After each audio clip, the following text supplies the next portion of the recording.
I'm grateful that even when we were broke, we got to go on vacations because they solidified our marriage. And guess what? It's hard to build wealth when your marriage is on the rocks. Number one, I think that by going on vacation with my wife, it made me that much better in business. We don't have time to go on vacation because I got to go build my business. And if I leave, it's going to crumble. And I'm like, guys, first off, what's the point of even building a business, right? Isn't it so you could enjoy things from the business? Is your child going to value a $100,000 stipend every month into their, trust account? Or are they going to look back at a lifetime of memories with their dad where they climbed Mount Kilimanjaro and they walked across Israel together and they scuba dived to the bottom of the Red Sea, like all these memories that he's created with his kid? Entrepreneurship should bring some freedom to your life, not slavery. There's a wealth of knowledge to be had that it can't be learned in school, can't be learned anywhere else. The resources we're pouring back into ourselves, those vacations, those memories with our families, like those are the things that sustain you in a way that a Ferrari and that social credibility of owning expensive things can't sustain you. For those of you who are new to the show, we do this every Wednesday at 3:30 p.m. We usually go for like an hour and a half, and we talk about all things building wealth in just entrepreneurship, social media, real estate, everything else. We talk about current events, and man, I'm excited for this because there's so many things to unravel here. But one of the things that we do is we call people on stage live on Twitter. So for those of you who are on Twitter right now, if you want to be on the show live, you can be on if you just go watch this on Twitter and join the spaces. So nonetheless, Blake, what's up, man? What's up, brother? This week, we're going to talk about why rest counterintuitively will actually help you to build wealth in the long run. It's a lesson I learned all too late, but better late than never. And Brian, I think you're a bit of an expert on this. I try to be. Yeah. I try to be anyways. So the last week, we didn't have a Wealthy Wednesday because Blake and I were in Cabo, Mexico, and it was a lot of fun out there in Cabo. And I think we spent about like 4 nights out there, just us and our wives hanging out, having fun. And I've always said this. I've always been like, look, I love to go on vacation at least like once a quarter, something that's going to be like 4 or 5 days and, like a foreign country. That's my definition of a vacation anyways. And I can tell you firsthand, going on vacation has taught me a lot of things. Okay. Number one, it's enjoyable. It's a memory. A lot of people are kind of anti-vacation because they're like, oh, what's the return on investment? And to me anyways, a memory is something that has a very big return. Like at the end of the day, money comes and goes, possessions come and go, your shirts, your clothes, your car, it all fades away. But your memory is something that you get to have forever, right? And so like I look back on memories Blake and I have with fondness, even though we were broke, in a lot of those memories. And so I think you get to develop memories that have a lot of value. Number 2, I think you get to rest and reflect and get into a different setting. So, many people, they are stuck in the monotonous day-to-day 9 to 5 and everything else. And they're just like, man, it's hard to be innovative when you do the same thing nonstop. And, for me, I've just realized that when I get away from the day-to-day, when I get out of this studio, and I see other things and I get different perspectives, I start having different ideas and innovation. So that's another reason. Third reason is just like burnout.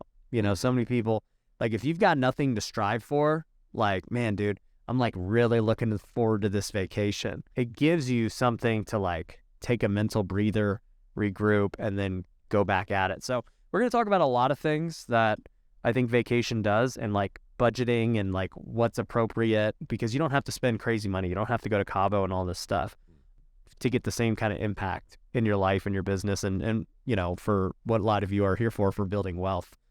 So Blake, dude, what's been your takeaway, man? Hanging out with me for a whole week. Yeah. Besides that just being the best thing ever. Just basking in Ryan's glory for a week. No, Cabo was awesome. It was a little, for us, so I think everyone that's listening now probably knows our story a little bit. I have a 9 to 5 job in tech sales, managing a tech team. Also have a, aspiration to become financially independent through my music and through real estate. So my takeaway on this is, from my perspective, is that for the last 5 years, I've viewed life as a journey toward the goal that I was striving to, and that's when I could rest. I could rest when I reach my goal.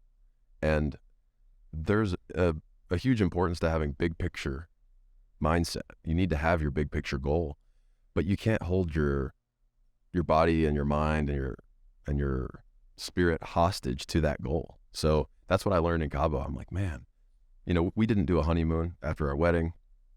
We haven't really been away from the children very, very much, except for like maybe a one-night trip here and there.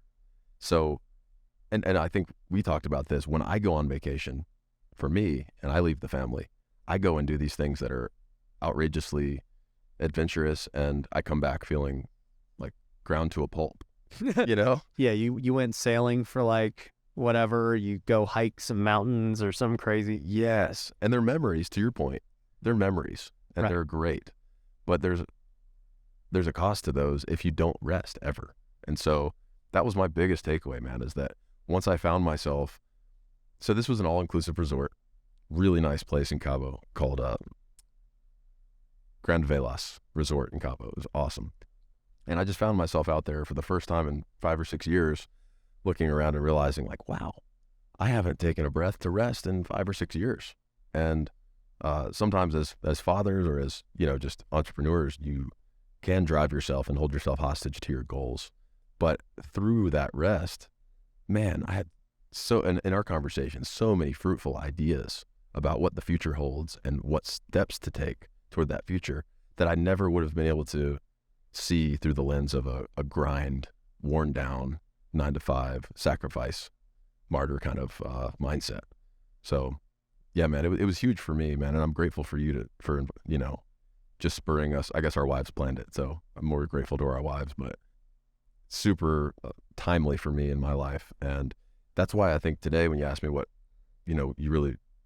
I thought we should talk about, I bet there's so many people out there in your community, listeners, people building wealth with big goals that are holding themselves hostage. To your point, you've been married going on 6 years, and Yep. you have 3 kids, so you got pregnant right away, and you guys, have been in the forefront of moving, changing cities, changing jobs, managing kids, and I think a lot of people can relate to that because, it's like, dude, it's tough when You're in the trenches, man. yeah. Yeah. Like, I'm grateful for us, even though we were broke when we got married, we waited 5 years to have kids, so we kind of, to my point, got to enjoy Mm-hmm. memories and other things. And so I'll tell you this, I've been practicing this very diligently even when I was broke. Like, Mindy and I would go on vacations. Now, they weren't the Grand Velas in Cabo. The Grand Velas is $2,000 a night. But what we would do was we would go like on once a year, like a really, what we would call a big trip. And a big trip for us was a cruise, because a cruise is like literally the best value ever on a vacation. I mean, you could go on a cruise and it's like $1,000 for both of you. You don't have to pay for any food. It's a week long. Your food is, or your stay is on the boat. You got all these activities and islands and things. I've never been on a cruise either, though. Oh, you never been on a No, cruise? never. Oh, dude. So I saw the Titanic, and I'm like, I'm out. no, cruises are great. We would go on a cruise like at least once a year. For me, it was like I can remember all those trips that we had, and it was just amazing. This was our trick. We would like look at flights and see what flight was like super cheap. Yeah. And I was like, oh, dude, we can go to Seattle for like $100 for both of us. Okay, Seattle's our trip. And then we would go on a trip to Seattle. We did that for like San Francisco and Lake Tahoe and like all these different things. And those were cool memories. Like we got those pictures, and like we got to go on a budget to these places. I'll tell you, as I've gotten older and more experienced in business and everything else, like my vacations are now obviously nicer, but I'm grateful that even when we were broke, we got to go on vacations because they solidified our marriage. And guess what? It's hard to build wealth when your marriage is on the rocks. Yeah. Like if you're not taking care of your spouse and your wife and your kids, it makes business 1,000 times harder. Mm. And so, number one, I think that by going on vacation with my wife, it made me that much better in business as I was building, right? Because we were young, we were broke, and even as we started having success, we started going on more vacations. But it's not like I stopped going on vacation because I was like, oh, well, I got to grow my business. I don't want to lose momentum. And so many people think that. They're like, dude, we don't have time to go on vacation because I got to go build my business. And if I leave, it's going to crumble. And I'm like, guys, first off, what's the point of even building a business, right? Isn't it so you could enjoy things from the business? Okay, that's number one. Number two, if your business is truly going to crumble, which it won't, by the way, for 99% of people, it's a false belief that their business will crumble if they leave and whatever, right? They think that they're the only ones who can do their job. I got a news flash for you. I don't care what you do. You ain't the only one who can do it, okay? There's other people who can fix a house just as good as you. Like, it cracks me up when I hear realtors who are like, dude, like, no, I can't. Like, my client needs me.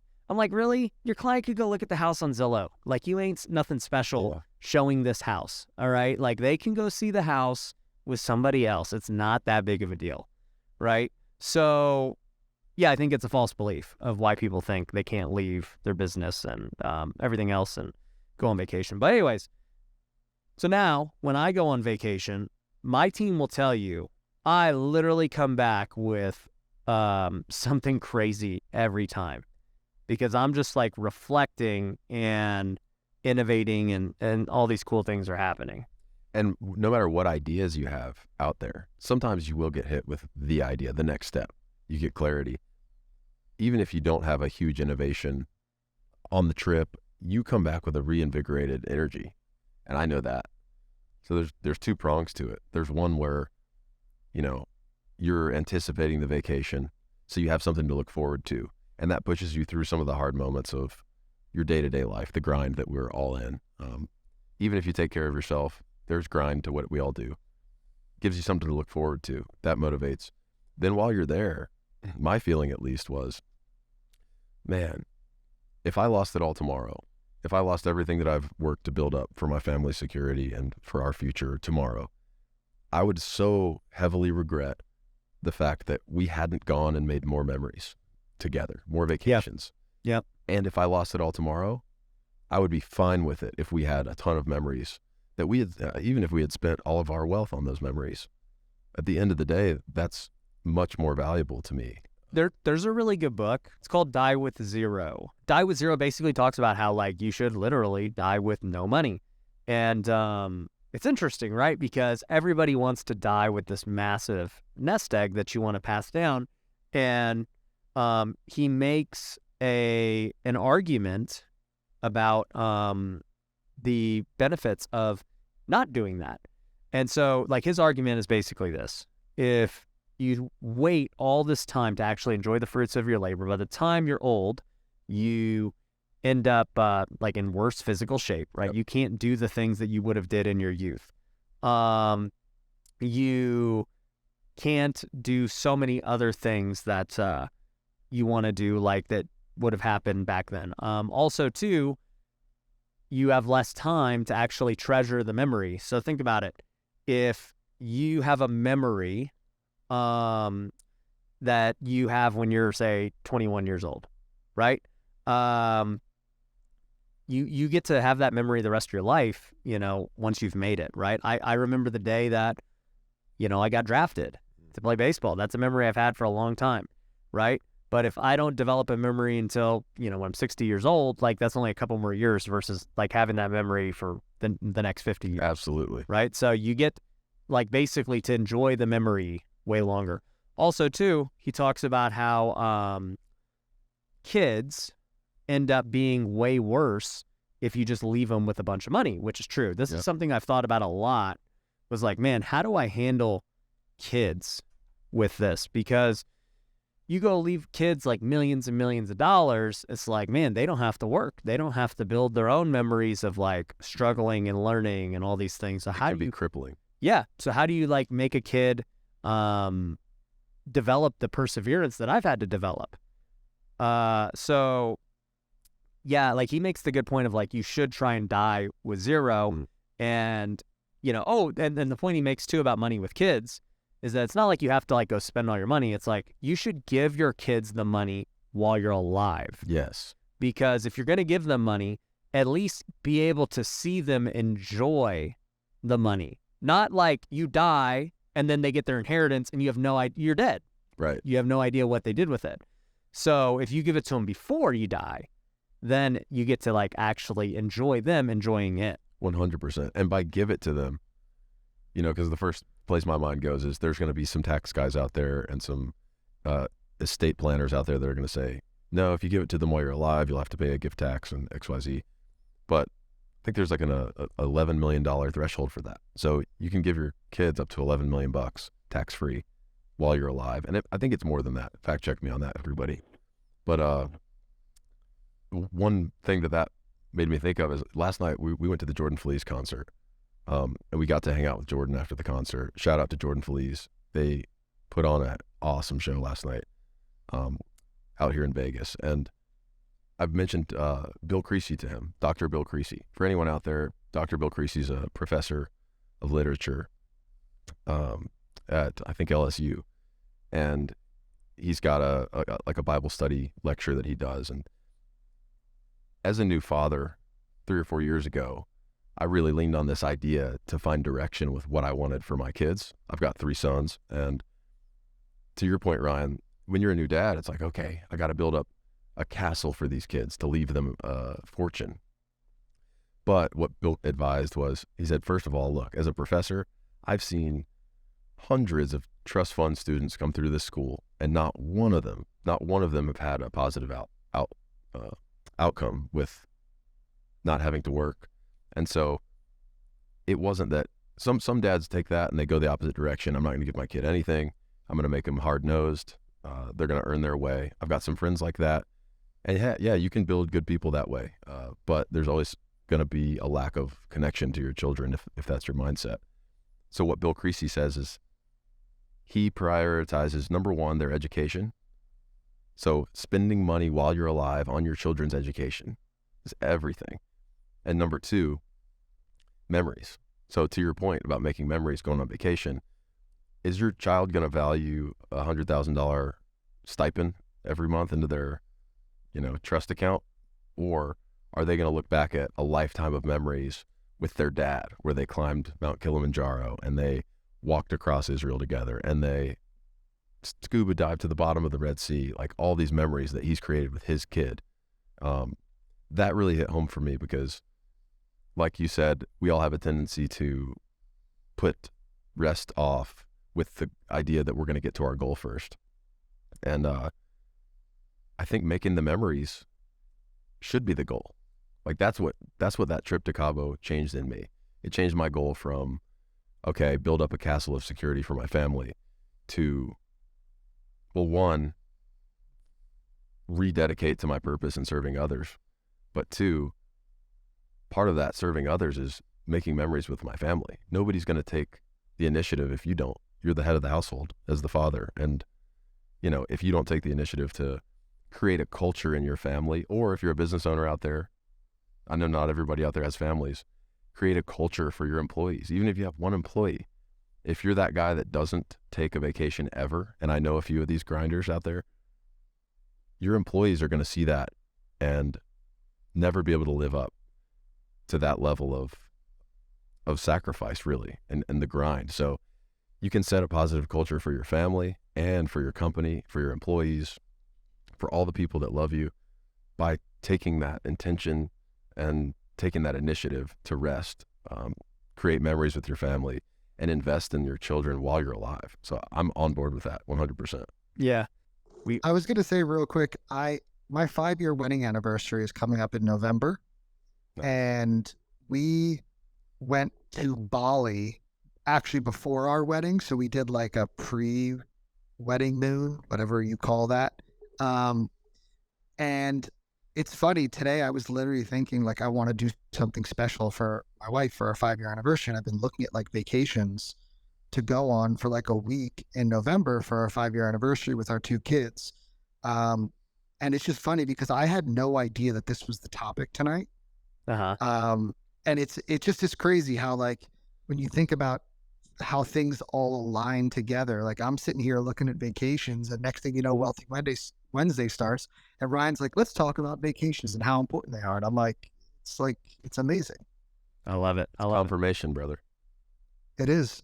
I should definitely be booking a vacation. Yeah, Grand Velas. Well, what's funny is like, the whole point of Wealthy Wednesday is to help people build wealth, right? And so like, I talk about just tons of different ways to build wealth all the time. And I always focus on like, all right, here's a tactical thing you can do of, here's how to make money in real estate. Here's how to create content. Here's how to do this. And those are all extremely important, right? But how do you even get to that point and identify the right thing? So like for me, I can just tell you, like, the wealthy way started on vacation. I was on vacation and I was just brainstorming, thinking like, okay, where do I want to take this brand? Where do I want to, like, what kind of movement and things do I want to create? And it was only because I was just sitting in Mexico thinking about it. The same thing is true with Tykes and everything else. It all happened because I was on vacation and I thought of these new ideas. And every time I'm on, something always pops up from it. And I get inspired and, I'm just like in a different space and everything else. And, I posted this on Instagram the other day, and I was basically like, look, let's just say, hypothetically, you were working 12 hours a day, whatever, 7 days a week, right? So it's like, okay, cool. What kind of true capacity do you think you're at if you just did that all the time, every day? Your capacity, maybe you're operating at 50%, like 50% is, probably accurate for what you're doing. And that means you're really like working 6 hours a day. Well, what happens if you were, working less, but like at full capacity, you could work 6 hours a day at full capacity and take more breaks and get the same kind of result. And that's exactly what I do. It's like people are like, dude, how do you run all these businesses and you don't work on the weekends and you're golfing and all this stuff? I'm like, because I operate at 100% capacity for short bursts of time, and then, I'm resting and innovating in my downtime. Yes. Right. And the beauty is when you're not grinding for like 12 hours at a time, you actually have time to like be productive and then time to think and reflect and innovate. And most people just never get that time to reflect. And even if they do have time to reflect, they waste it on just like consuming things. So like, oh, well, I'm going to watch Netflix. I'm going to watch, whatever. And they're not like doing things that are going to push them forward. Yep. And if you don't reflect, you can't get to a point where you have the perspective to adjust and adapt and change and grow. And I feel like, personally, I've seen that in my life where I'll get kind of stuck in a rut of grind. And sometimes, man, if you're not on mission, there's a shame and a entrepreneurial guilt that comes with knowing that you didn't quite make the most out of the day. And sometimes if you work a 12-hour day, like I know these guys that work 18-hour days and they don't want to sleep some nights, and they're up on Adderall, sleeping, staying up through the night to get their work done. A lot of that's because there's something going on in their psychology where they're guilted and shamed by the fact that they haven't been maximizing their purpose.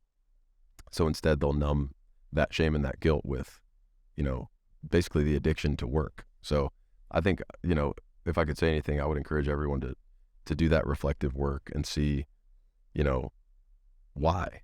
If you're not taking vacations, for me, I wish I had heard this, from someone years ago. Why aren't you taking vacations? What's going on in your heart that puts you in a place where you don't feel you deserve a vacation or you can't afford to take one? Not just financially, but psychologically too.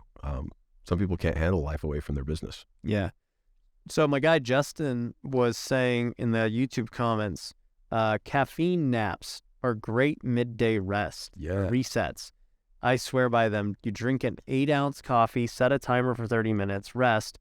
You wake up and the caffeine is in your system and you get added rest. I have no idea what that is. A caffeine nap. So you've heard of it. Yeah. Oh yeah. So here's the thing.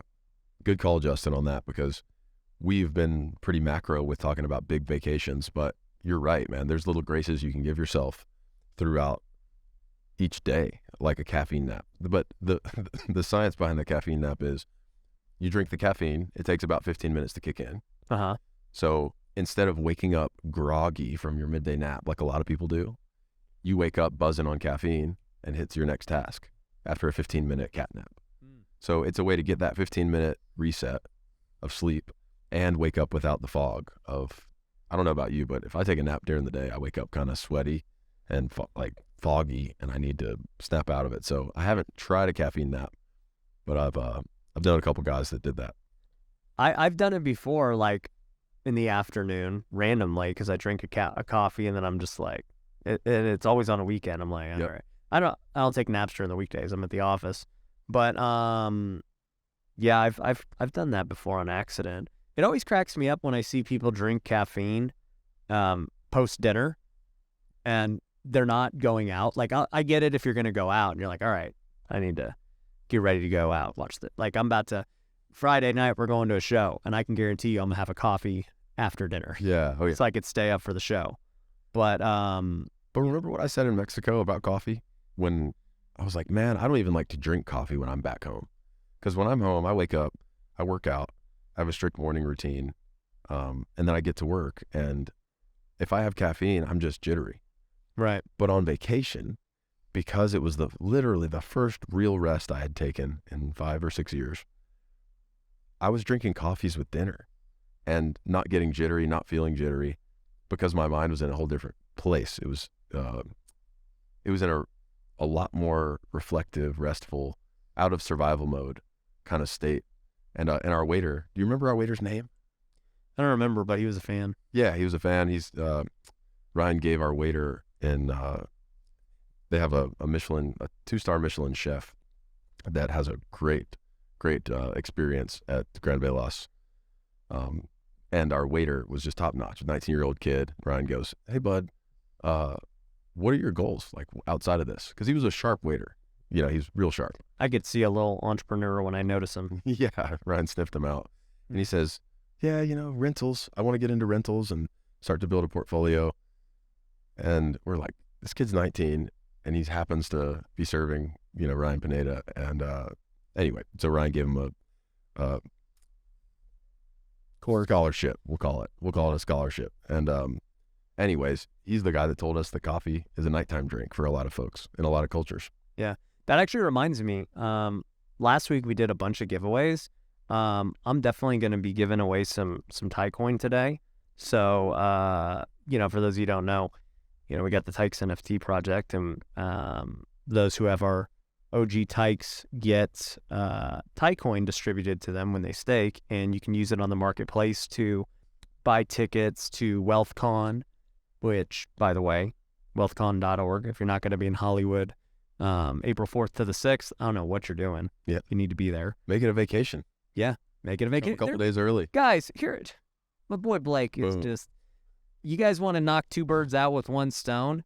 Come to Hollywood for your vacation, April 4th to the 6th, and come to WealthCon, learn, network, have fun, and that's a good vacation. And it's a write-off. Well, dude, and now that you're mixing up the locations of your events to destinations, if people in your ecosystem need a kick to take a vacation, if they're not prioritizing that, I mean, that's a quarterly reason to go and take a vacation to a new place. That's true. We couple do days these events every quarter. So if you want your vacation to be WealthCon every quarter, I support it. Yep. Come a couple days early. Yeah. Bring a spouse. 1,000%. Speaking of Tykes, we a little special announcement. We hosted our first poker tournaments this weekend, and they went amazing. But we're gonna mix it up, and we're actually gonna make it free. So Sweet. the poker tournaments are gonna be free entry, and you're gonna win. The winner gets 2,500 Thai coin. And what does 2,500 Thai coin buy you, Ryan? That ticket to WealthCon, baby. There you go. So Quick. if you're not, wait, let me see if I have one. There we go. Yeah. So if you're not in our Discord, you should join. You can find a link to our Discord on tykes.io, and you'll be able to enter into our weekly poker tournament, which is just fun for all the Tyke holders to get together. And if you win, you get 2,500 Thai coin, which gets you a free ticket to WealthCon. But hey, people that want to ask questions, I'm also curious to hear about their relationship with rest, with vacations, what their journey's been like. Do you take vacations? Are you a hardo that, like me, that hadn't taken a vacation for years and is waking up to that fact? I think this could be a time to wake up a lot of people to that value. You know? We have one of Ryan's friends. I don't remember his real name. RC Design, right? Aren't you? Alex, yeah. Yeah. Yeah, Alex. There you go. Alex has his hand up. Alex, did you want to comment on vacations, rest, all that stuff? Yeah, I think to Blake's point about being guilty, I was Blake. That was my story. You were describing like Yeah, man. I was living this. That's an artist's mind. Like, man, yeah, it's just like I'm in a cycle. I felt so guilty not being productive and present all the time. I've been working like around the clock and stuff like that.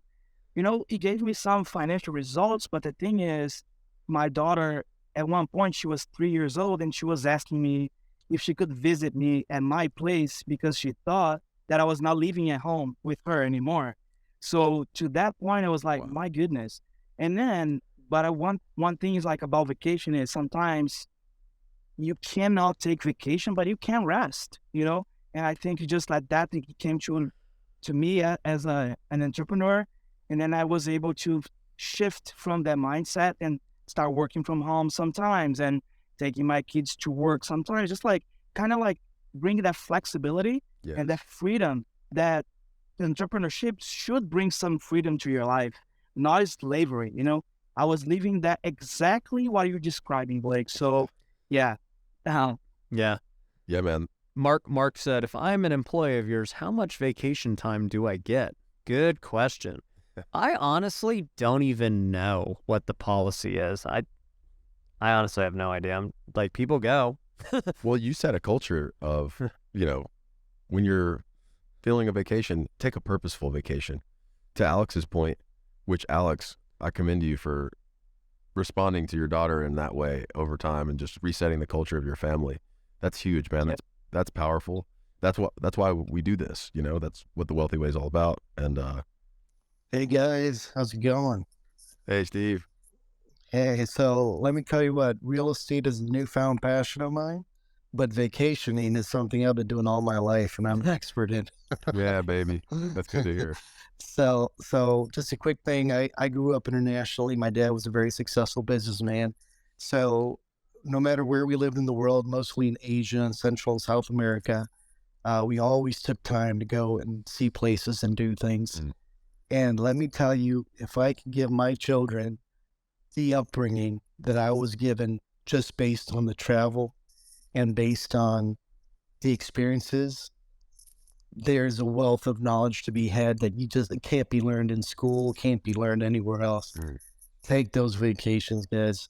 Good man, Steve. And just real quick, Steve, the way that your dad set the tone for the culture of your family by, one, obviously being a successful businessman, but there's a lot of successful businessmen out there that don't set a positive culture for their family of rest and vacation and maybe making memories. And now that's passed through to you, that you can pass through to your kids. I can say, coming from a household that didn't have a father present necessarily all the time and didn't have that culture of making memories, that when you don't know it, it's hard to be aware of it. When you've never seen it happen, when you've never seen that kind of rest, those kinds of memories play out, it's hard to be aware of that as an adult and to make that change, to be the first in your family to create that culture for your kids. So good on you, man, for continuing it, for seeing the value, and good on your dad. Yeah. Good man. Super dope. Just going to build off of what Blake was saying about people that are being hardo. If anybody follows Jocko Willink, the former Navy SEAL, and a lot of people would say he's a hardo, but, one of the biggest things he preaches is he just calls it detachment, right? Like something that he earned where he just detached. It was an example where everybody was staring down the barrel of their rifle. He realized nobody was making a call. It's because they all had, looking at the same thing and just simply taking a step back, and how important that is, being more rejuvenated. So just chiming in on what you said, Blake. Wow.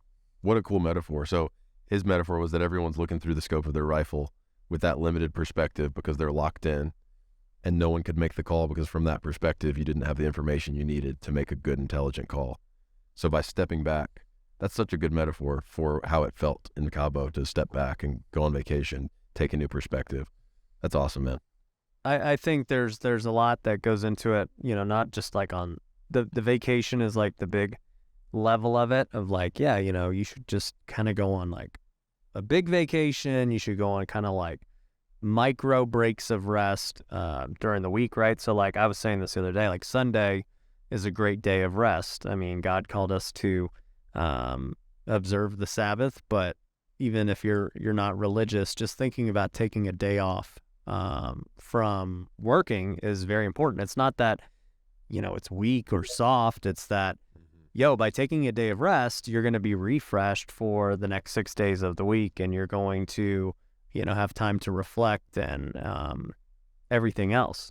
So I think like thinking about it weekly, and then even to Joey's point, thinking about it daily, like, hey, how am I resting throughout the day? Like, how much time am I spending, alone? How much time am I spending in the morning with my wife and all of that? And yeah, I mean, like, you have to constantly fill your lifestyle with these breaks in order to regenerate and to reflect. And so for me, I've talked about my morning routine a ton, and so that's my time to be alone and kind of like reflect and regroup. And that's why the Wealthy Way planner and everything is built the way it is. For those of you who don't know, we have an app called the Wealthy Way app. You can go to Google App Store. You can go to, Apple App Store, whatever, and download it. Just go to Wealthy Way, and you can search it. But the app has like all these cool features that you can take advantage of to kind of structure your planning and rest and all that. And it's completely free. So, yeah, I think just fitting rest into your everyday routine is important. And I think vacations play a big role. I think how you structure your week plays a role. How you structure your day plays a role. I mean, even I've heard people on this show talk about how they're not able to focus for more than like an hour at a time, right, on their work. And so what they do is they'll like work for an hour, and then they'll like schedule a 15-minute break so that they can regroup and then go work another hour, because they just can't mentally, handle working consecutively. Well, There's that isn't it called Pomodoro? Yes, 25. Pomodoro method? Yep. Yeah. Where you work for 25 minutes, then you take a 5-minute break, and that, or something like that, right, Brad? Yeah. Was that you told me that? Yeah, at the pool in Cabo, we were talking about that. Okay. Because I kind of, awesome point, Joey, because, for me, I'm a bit of a hyper-focused ADHD type of person. And for me, a task, if I have 3 tasks, I can look at those 3 tasks and not know where to start for 8 hours. But if I set that 25-minute timer, by the way, Pomodoro is basically you take a 25-minute timer, set it, you work toward a specific task for 25 minutes. At the end of that 25 minutes, whether you're done or not, you take a 5-minute break and then start another cycle of that up to 4 times. And then after that, if you do 4 of those, that's 2 hours of work, and you take like a 30-minute break. And the science has shown that not only for people that have hyperfixation and get obsessive, but for anyone, it's a healthier way. Think about working out. Most bodybuilders wouldn't tell you to go do a set of 100. Go do 1 set of 100 on every lift. And that brings me to the next point. This is what I was looking at on my phone just now because I couldn't remember the details, but your brain, going back to your point, whoever said that about, putting your phone in the next room, not having your laptop, just watching the show with your wife and being present. Your brain uses 20 to 25% of all of your caloric expenditure. So if you're burning 2,000 calories a day, your brain's burning 500 of those. And they've shown, they did a study on this Russian chess champion, and he lost like 22 pounds in, I think, 10 weeks during the chess season. They're like, what's going on with this guy? He's healthy, but the caloric load of having your brain focused on something for long periods of time is real. So for me, that helps to visualize rest in a way. It's not just this imaginary function that we think we need. there's a real physical demand that our brain, taxes our body, it taxes our system. So taking those breaks, even if it's the Pomodoro 25 on, 5 off, if it's vacations, if it's putting your phone in the bathroom when you sleep and when you're spending family time, you are literally saving calories and energy by doing that you can then use and store and spend on things that are a little more intentional. So great stuff. I'm glad you brought up Pomodoro. Yeah. What's been weird about, so like, obviously I'm a big believer in breaks and rest and everything else. For me, I've never like even looked at any of these methods. Like, I've just always been like, all right, this is the task. I'm going to do this in the least amount of time as possible. And then I'm going on to the next task. And so like, for instance, if I'm going to film a YouTube video, right? Like, okay, this YouTube video should take me like 30 minutes. I'm going to film this, and then I'm going to take a break for whatever, 10, 15 minutes, and then I'm going to film another one, right? So I found myself able to do like spurts, like you're saying, like 20 minutes, 25 minutes. But then I also find myself able to do this, where I'm like, yep, I can go talk for an hour and a half straight. Totally. And then I'll take like a 5-minute break, and then let's do it again. Obviously, with the longer it is, it becomes a lot harder to, stay focused Right. for an extended period of time. Well, and imagine if you had to do this for an hour and a half without anyone else chiming in, without me to talk to, and you just had to blurt and monologue for an hour and a half. I think that's the equivalent of what a lot of people end up doing. Like me, I'll be in a task for 4 hours, and then I look up at the clock and I'm like, whoa, So what just happened? I'm curious about this. So me being an introverted person by nature, I do naturally a ton of self-reflection. I love it. I love sitting by myself on vacation and reflecting and everything else. I'm curious for a guy like you who is maybe okay being by themselves too, but you don't like to, like, if you're around other people, you're very extroverted. Yeah. Like you talk nonstop. So I'm curious, like, with a guy like you, what do you struggle with? Yeah. So it's So Ryan shouldn't go to dinner with us. Like, it would be really bad. Dude, honestly, when I go to dinner, Blake will tell you, like, I just kind of chill and eat my food, and then like people talk to me and I talk back, but like I'm never going to be like a conversation starter. That's true, man. That's true. And Ryan always gives me grief because I end up in conversations with everybody. And I told Ryan this in Cabo because we were all laughing about it. My wife's making fun of me. They're making fun of me. Just because like every stranger under the sun ends up coming and chatting with me, and everybody's kind of waiting on me like, Blake, we're trying to go to dinner, dude. And well, no, your problem is why we hate on you is because you think that everyone's coming to talk to you. You're the initiator.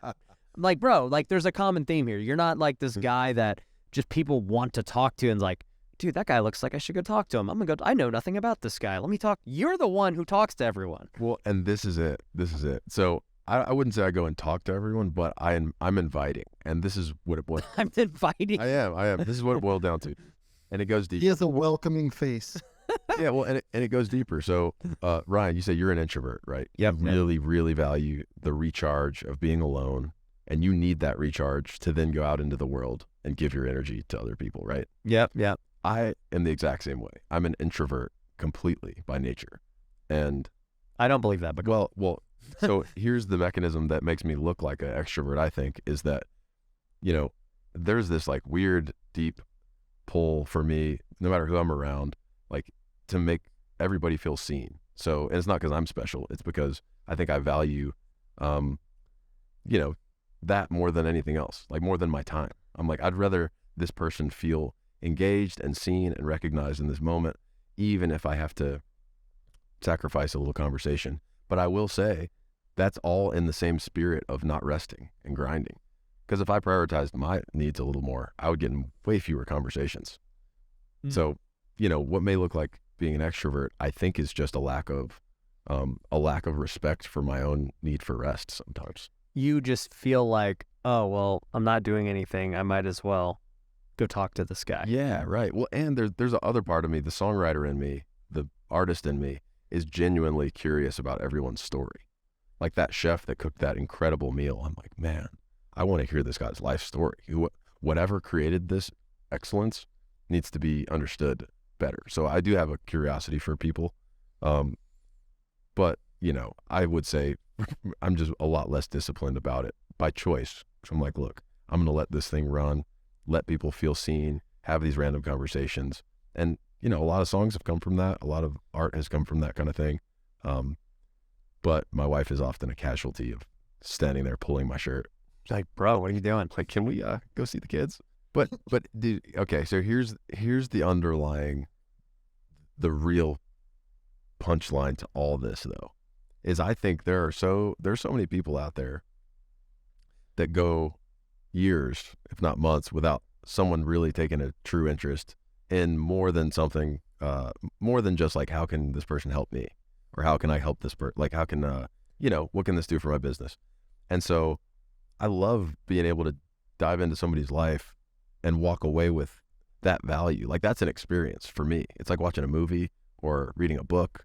And, you know, I hope it makes people feel like recognized, you know, and they get to talk about their story. And really, like, almost everybody you meet, man, will have a strength of character and a journey that is inspiring in some way or another.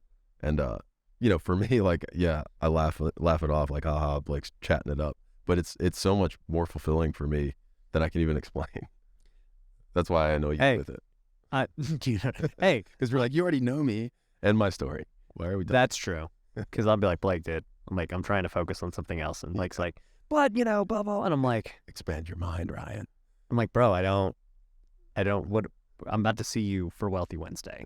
Who else we got to speak? I'm tired of listening to Blake. We had, let's see who else came up. We've got... Let me tell you about what was it talk about on tiredness and rest. Boom. For a second, instead of just, you know, talking crap on Blake the whole time. I'm into that too. No, I actually really enjoyed meeting you, Blake, and it was actually a cool experience. But you know, growing up on the farm, my dad did something that you don't see a lot of in business. It's wake up, you know, go to work 7 a.m., go feed the cows, get some morning work done, come back in, the whole family comes back in at lunchtime, you know, eat, and then, you know, you'd always take a nap. And my mother would do it too. But they would take a nap till about 2 o'clock, and then we'd go back out at work again, you know, from 2 to 6. And it was like that every day other than like planting season and harvest season where we're super busy. But that's something that one of my friends was asking me the other day. He's like, what do you want to achieve? Like, what's your success point? And I'm like, when I could take 1 p.m. naps every day of the week, I was like, I feel like I'm doing well for myself. Right? Amen to that, man. You want to know my success point? I've said this before. You know, we were so broke in the minor leagues and things, and I've always been like a foodie at heart. And I hated cooking and freaking eating chicken and rice and all the crap we had to eat. And, you know, Chipotle was always a treat. I was like, dude, one day, if I could just eat Chipotle every meal and I didn't have to worry about it, I've officially made it. Dude, seriously, Did they feed you? No, like you had to go cover your own breakfast, you had to cover your own lunch, and then like you'd have a crappy dinner at the clubhouse. Yeah, like yeah. So the only thing you got was like the club was whatever they would, you know, clubhouse ham and spread. cheese sandwich. yeah, like it sucked. And then when you were on the road, you'd get a So you're per making diem no of money? $20 a day. So you had I was to, gonna say, so you're making no money, plus you have to pay for all your own food. and you had to pay for your rent and everything else too. You got to pay for everything. Whoosh. And he didn't literally mean no money. It was like $1,400 a month. Yeah. No, it was literally You know, I think you could make more. I think back then you could have made more at McDonald's. no, for 1,000%. sure. Yeah, we could have made way Yeah. more at McDonald's. But you were chasing that dream. No, I have no regrets. Good memories. Back to Yeah. the point. Yeah. But Exactly. you know, Evan's talking about, man, what, like, this is what it would be for me to make it. That was literally me making it. I was like, dude, if I could eat Chipotle every day and I didn't have to worry about the bill because I was that rich that I could spend $30 a day, I'm good. Oh man. And It's the simple things. dude, for real, I was so happy about that. And then Justin's saying, and now you eat Wagyu beef every week. Yeah. And he's right. I do. You'd have a different body comp if you ate Chipotle every meal, I think. You good or bad? I think you'd be a chunk. Oh, you think I'd be big? Today I'm fasting, actually. Nice. I haven't eaten all day. What's the purpose behind this one? I mean, so I decided that I was going to start fasting every Wednesday, and both spiritually and health wise. So, yeah, like every Wealthy Wednesday I haven't eaten. Nice. And, it'd be easy to be like, oh, well, I got so much to do Wednesday. We got this, we got that. And I'm like, whatever. Like, it's not a big deal as far as that goes. Like, if that's what I feel God calling me to do, then I want to do that. Yeah. And then also, too, I think it's good just body-wise, fasting is really healthy. And so if I can do it once a week for 24 hours, I think it's going to kind of flush toxins out of my body.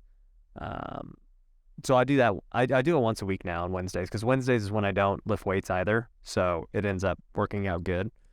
I still fast once a quarter too. So, dude, fasting is just like vacations. Yep. I mean, now that I'm bringing this up, because like I'll still fast once a quarter for at least 3 days. And that's like no food, nothing, just water. And, now I'm doing it once a week, on Wednesdays. And, people like talk about intermittent fasting, like they love it Did it for a year. as a once a, everyday thing, right? They might fast for like 18 hours before they eat, whatever. And I think that's great too. I don't do it because I work out in the morning, so I want to eat my protein after I work out. But if I didn't work out in the morning, I would totally intermittent fast in the day. I did that for a year. How'd you like it? It was great. I would eat from 1 p.m. to 7 p.m. So I basically had like a lunch and a dinner. And then the whole rest of the time, and you could drink black coffee or black tea, but I don't drink caffeine. So literally all I had for like 18 hours a day was just ice cold water, because ice cold water helps satiate you. Nice. Pellegrino also helps. Yeah, the bubbles, because it Yeah. fills your stomach. But yeah, I did it for a year, and I honestly don't think I was ever healthier in my life. Like my mental Why did you clarity. stop? It other things in life got in the way, but I honestly the last like month I've been really contemplating going back to it. So I think I might, because it really was so good for me. For me, I kind of did it when I was playing baseball, because we would wake up really late. And so my first meal would usually be at like 12. But for me, it's just easier. To not eat is easier. Like, easier. to not have I to agree. schedule that in your day is easy. Oh yeah, like I used to work in an office where I'd drive 45 minutes to an hour. I used to be able to get up later because I didn't have to make breakfast. I didn't have to like pack all this stuff, because I didn't eat until 1 o'clock. Yeah. Mm-hmm. People have been wondering about my poached eggs. I haven't posted them in like a month, because I've been not eating a breakfast in the morning. So I love my eggs. By the way, guys, my poached eggs are definitely like top notch, and people have asked me about them. Poached eggs cost as much as Wagyu beef right now. That's true. I like expensive stuff when it comes to food. Just flexing those eggs. Yep. So yeah, I haven't been eating the poached eggs because I've been fasting in the morning, so it's just a coffee. But I am at night eating a new thing called egg pudding, and I'll have to post a picture on Twitter to show the people, or Instagram to show the people what an egg pudding is. But I don't know that. it's even better than poached eggs. If I were to make it for you, which maybe I'll make you a challenge. If you don't speak for 10 minutes when you're around me, I'll make you an egg pudding. No chance. No chance. Egg pudding's not happening. Dude, it's good. It's made with bone broth, and it's like steamed / poached, and like it literally looks like a custard. That's the best way to Yum. describe it. but it's protein. But it's a poached egg Well, it's just mixed into the broth. Well, it's not even a poached egg. It's a scrambled egg Okay. mixed into the broth, Raw. and then it gets steamed, Gotcha. and it looks like pudding. Yum. You know, when we talk about building wealth, it's enjoying the things that you enjoy in life and making memories, right? So vacations are memories. So one thing I think about is like what my misconception of wealth was like, oh, well, I need to only buy things that like are tangible and that I get to have. So like I'd be like, oh, well, okay, I'm only going to buy a car because a car is something you have a long time. I'm going to buy, you know, a laptop or whatever, right? Something that you're going to have for a long time. And so I would overvalue those things and devalue experiences. So to me, like a nice meal is an experience. A vacation is an experience. Going to a show or a game, it's an experience. And so I devalued those things because like once you experience it, it's gone. And you can't resell them. And you couldn't resell, like whatever, right? That was always your thing. You'd buy stuff and then resell it. Yeah, you can't flip an experience, right? Yep. What I have realized, and to go back to this rest thing, is like, experiences have a lot of value. You know, eating out, going on vacation, going to games, going to concerts like we went to last night. Those have a lot of value, and you should look at using your wealth to attain experiences like that. And I just believe that now after years of being frugal and not spending money on them, and then now spending money on it, I'm like, dude, that's worth it. Like, you know, to me anyways, the car and everything else, you buy it and then like you're kind of over it. Yep. And you're stuck with it. Right. It's not a part of you. No. Like a vacation or a memory.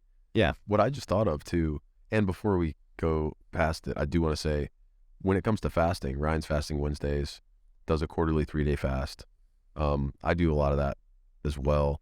But a new thing, to the point of rest and vacation and taking care of yourself, I also encourage everybody out there to find a doctor that's going to do a quarterly blood test on you.